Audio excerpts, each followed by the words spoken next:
Well, I guess we're entering the end game. You ain't so tough with that bad boy tuck. I'ma get it how I'm living, I'ma walk the walk. Outline my lines, I rap through thought. Yo, what's up, people? Welcome back to Football Therapy with me, your host, Jan. I do hope you're doing well. I really do hope that. Welcome back to Chelsea News. Guess what? We're talking about the Chelsea managerial situation. What's going on with Roberto Zerbi?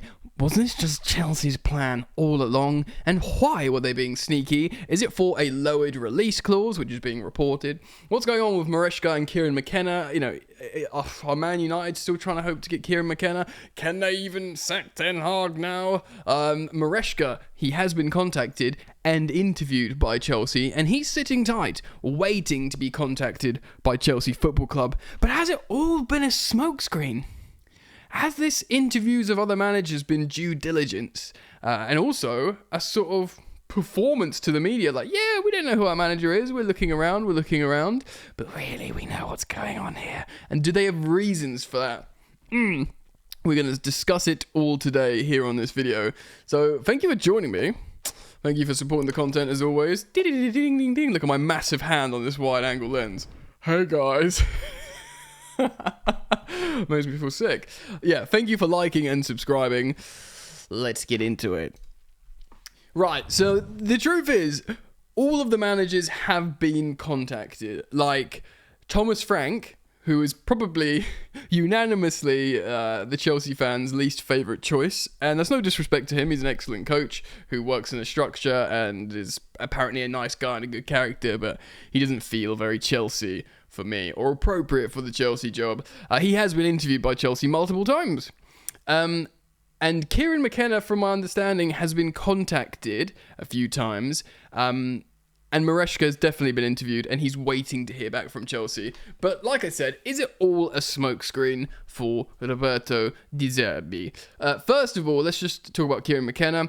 I did think it was a really interesting, call. Of course, he's in demand. Lots of clubs are looking at him, or certainly Chelsea, Man United. Of course, Vincent Kompany is on the brink of being announced by Bayern. I don't know if he's actually been announced, but the Fabrizio Romano has given it the here we go, it's happening, and they have to pay like 12 million euros to get Vincent Kompany out of relegated Burnley. It's funny how things work out. Like, who thought Vincent Kompany is going to be massively in demand, but he's going to cost significant fee and millions as well.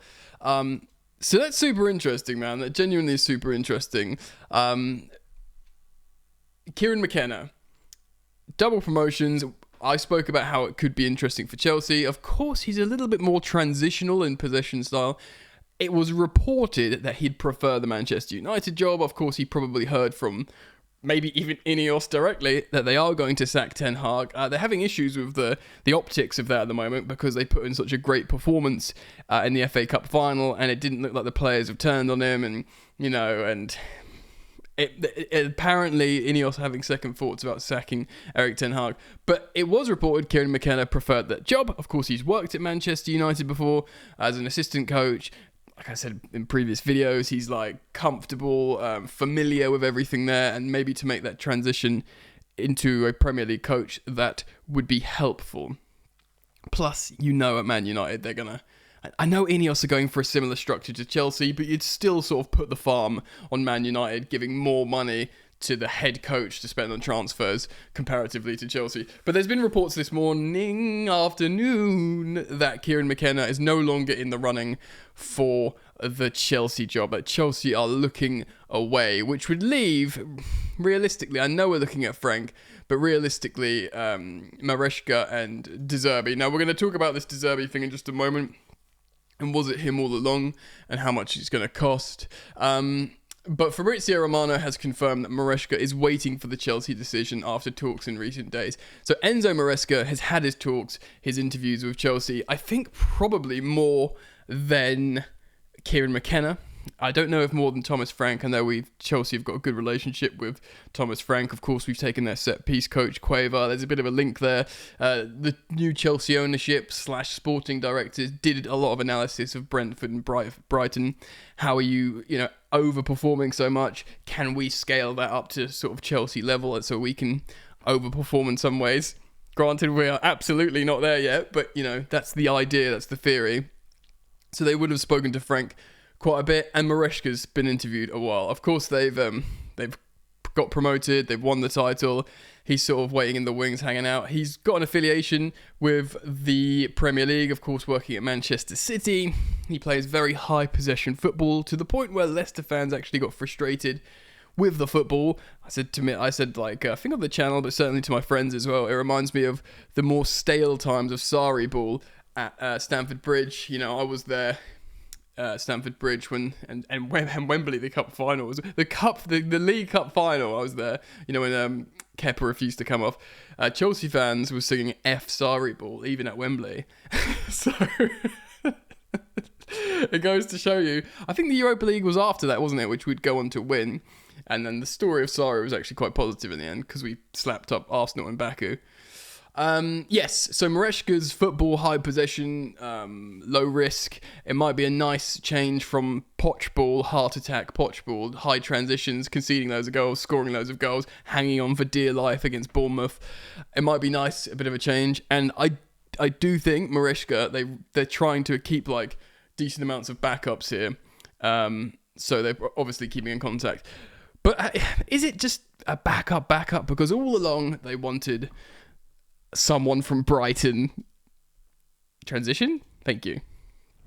Right, so Ben Jacobs tweets, Roberto De Zerbi is the fourth name on Chelsea's final shortlist.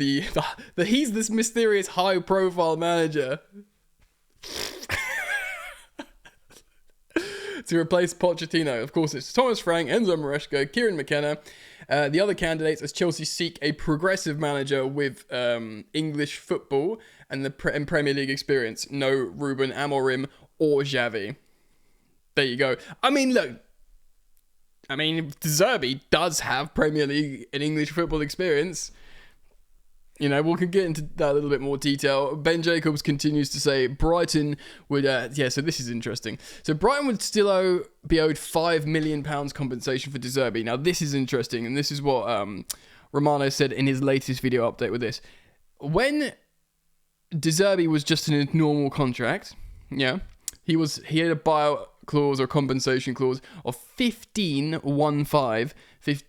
million pounds. So if Chelsea came and basically just did what we did to Graham Potter at Brighton, God, can we stop? I've got this gag reflex of just constantly going back to Brighton. Anyway, so 15 million pounds, something happened. He says, look, they mutual agreement, end of the season. There is a compensation. I guess there's some form of gardening leave thing. And whoever, you know, hires Roberto De Zerbi will pay Brighton £5 million. Now, if you consider it's over 10 for Vincent Kompany for that compensation, Roberto De Zerbi, who I believe has turned down Bayern as well. So many people have turned down Bayern. It's only £5 million. Now, before I speak a little bit more about the De Zerbi conspiracy and is he a good idea and all that, let's just do the Brighton meme. You know when everyone joked early doors, we should just why doesn't Chelsea just buy Brighton? I thought about this, right? And I thought like, okay, so Newcastle United cost £300 million off Ashley. That's how much it was bought for, I believe. 300 million, right? See where this is going? And this is Newcastle United, like storied club, like, you know, St. James's Park, the cathedral in Newcastle. Do you know what I mean? Like, amazing fan base, like dedicated, huge, like brand name, you know, that. And that was 300 million. So what, you know, Brighton is going to be significantly less than Newcastle United to buy as a club. Maybe what, like 180, 200 million? Now, let's think about this. We gave Brighton 115 for Caicedo. We gave Brighton 65 for Cucurella. So 120 plus that's 180 million plus the buyout for Graham Potter and all this stuff. And now the buyout is it probably, I know you can't own two clubs in the same league, but it literally would have been cheaper to buy Brighton. Look, if you disagree and you think my numbers and speculation is wrong, fair play. Comment it down below. But that is mad. We could have literally bought Brighton for those numbers. Ah, man. Especially that you might say, oh yeah, but they qualified for the Europa, they'd be worth more money. Yeah, but when Blueco came into Chelsea, and and Brighton were evaluated then, like in 2021, was it? 2022, and valued them then, they would have been worth not very much at all. So we could have literally bought Brighton. Guys, I want to cite Felix Johnson on X.com, which used to be known as Twitter. He is a Chelsea football Twitter account, but he does have connections into Chelsea bowl accounts. He breaks certain stuff and is, respected by other Chelsea people, social media people, media people, journalists. He tweeted this, or X'd this. He X-posted this. Hey, no, that sounds rude. He posted this on X. So here's what I know about Zerbi. Please wait for more concrete reports. He's adding more. This is just what he was told on Thursday morning. On Wednesday evening, Chelsea had their annual pitch event, which is a 7-a-side tournament between all members of staff. I saw pictures of that at Stamford Bridge, I believe. Was that Stamford? I think so. However, Stanley and Stewart were not present, so the two sporting directors were supposed to be there at the event, but they weren't because something else happened. 3 different separate sources at the event confirm that the sporting directors were having dinner with a prospective new manager that night. And that's why they couldn't attend this event. And yes, I've heard that from a separate source as well. They were supposed to be there. They were having dinner with a guy who probably will become Chelsea manager. It was also said that they had met this manager around, wait for it, 2 weeks before. The whisper at the event, of course, was it was Zerbi. Also, it might not be related, but Stanley and Stewart travelled up to Brighton game the last weekend, a day before the squad. It's a Zerbi conspiracy, ladies and gentlemen. We wanted him all along. The last 5 games of Pochettino's reign probably helped Chelsea in getting a European qualification. Yeah, frustrating it's the conference, but like I've said here, a part of me is kind of pleased it's the conference. Look, if we dropped out of the Champions League, I'll be fuming, but we've never won the conference, and it's like a good opportunity to play the kids, and I don't know, I'm quite excited about it, because we're not a Champions League winning team at the moment, but we are a first team in world football to complete the European trophy set. I'm down with that. I know you might say it's shameless, and maybe to a degree it is, but at the same time, it's genuine, winning every single European trophy. That's cool, dude. I dig it. So, yeah, I know I'm not talking about conference qualification. We're talking about that little Italian boy band member from the 90s. So, Zerbi. Was it a conspiracy all along? Whining and dining him, getting him for 5 million instead of the 15 million pounds before. What's Chelsea's relationship with Brighton now? Because they must be frustrated and upset about this. If he had this mutual break with them like Pochettino had with Chelsea, was he thinking, I've got an opportunity to go to Chelsea, bun this? And or was it literally what was reported, that it was a disagreement of power with transfers and the structure? Because that is exactly what you're going to be walking into with the Chelsea job. You're not going to be choosing what to do with transfers. Now, let's be fair here. Brighton, you get a good player and the coach coaches them up, and then they sell him for loads, and it's taken away from you.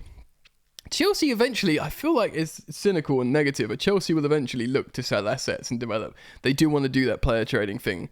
I'm not saying we're going to become Brighton or Dortmund, but there is going to be an element with Chelsea where they will sell high-profile players for a lot of money, which will be interesting to see how Chelsea fans deal with that, because that is not something we've ever done before. We buy in their prime, and then they leave and go to MLS or now Saudi or something.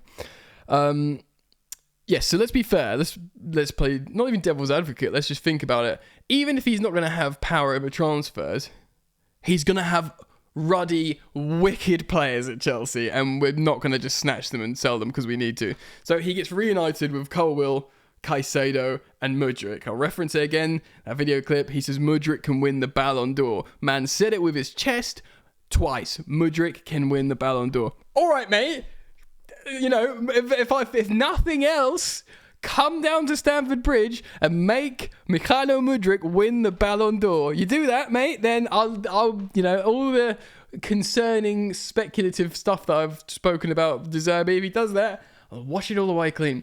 Truth is, I've always maintained this position. I'll reiterate it here. Whoever manages Chelsea, I will support. I will never turn on a manager because they weren't my, initial choice. Lest we forget, I said we should sign Lewis Dunk over Thiago Silva. Don't always listen to Yannick. I'm man enough to admit I don't know everything about football all the time. So, Zerbi, what do we think? To be honest, I think it's fortunate that we're not heavily interviewing Amorim, or there was a slight chance of Xabi Alonso or something to make this seem like a really destructive, poor appointment. I mean, more than anything, it feels like it shouldn't fit because he wants control, which he won't get at Chelsea. Maybe he's willing to shake that off because he would just get wicked players at Chelsea, and that's fun.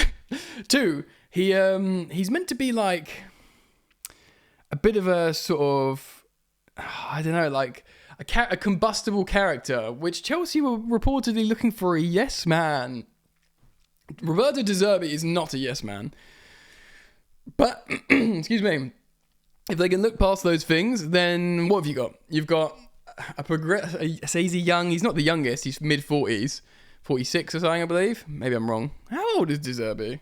De Zerbi, he is 44, so that's pretty young.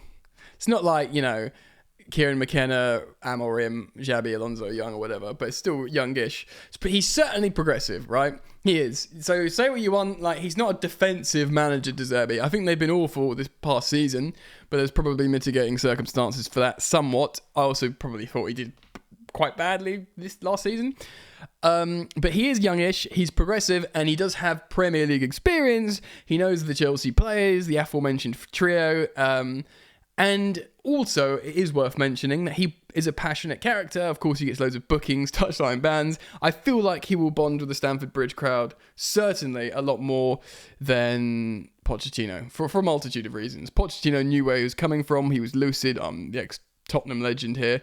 And also, he was like, I'm not going to try and connect until we're winning, until I know I'm going to be here for a while. I reckon Pochettino knew this wasn't going to work early doors. So it's probably more a case of let's just get the job done here, make us all look good so we can part well, which seemingly we did. Because if he started, kissing the badge to the fans and was... Because, look, to his credit, Pochettino, he's going to be a really lovely, compassionate, emotionally charged man. For his own sake, he probably didn't want to connect with the Chelsea fans, knowing he's not going to be there for very long. So De Zerbi will almost certainly... connects better. He is a good coach. The nerds at Tifo Football and Athletic and analysts, they like him. His stock lowered a bit this season, but like I said, I don't want to sound like a broken record, but having McAllister and Caicedo as your double pivot just ripped away, that is gonna stink, bro. And then also, have a European campaign on top of that. It's rough. It's rough, I'm just a bit worried because they shipped loads of goals last season, and that was our biggest problem. But we'll see what happens. Chelsea's so much stuff going on. Are we going to be in trouble for financial fair play, PSR rules? What's going on with player sales, this, that, and the other? What's going on with the management, the stadium, the structure, this, that, and the other, transfers? There's just so much going on. And... I'll keep you covered here on footballtherapy.com. There is a website here on Football Therapy YouTube channel.